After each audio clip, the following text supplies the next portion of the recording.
সকালবেলা ঘুম থেকে উঠেই রান্নার যখন টাইম আসে তখন মনে হয় কী রান্না করব।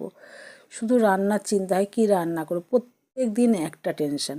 আর যদি সেই টেনশনটা বেটা ছেলেরাই সলভ করে তাহলে কোনো ব্যাপার নয়, কেননা তাদের নিয়েই বেশি টেনশন হয়।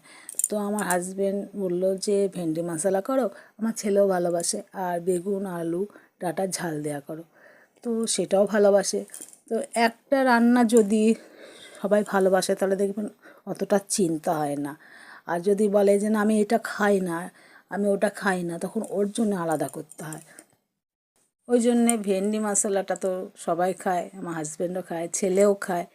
তো আজকে নিরামিষ বলে আমি জিরে আদা কাঁচা লঙ্কা দিয়ে করলাম। তো ভালোই হয়েছিল, খুব সুন্দর হয়েছিল। আর পেঁয়াজ রসুন দিলে তো কথা না, আরও দারুণ হয় খেতে।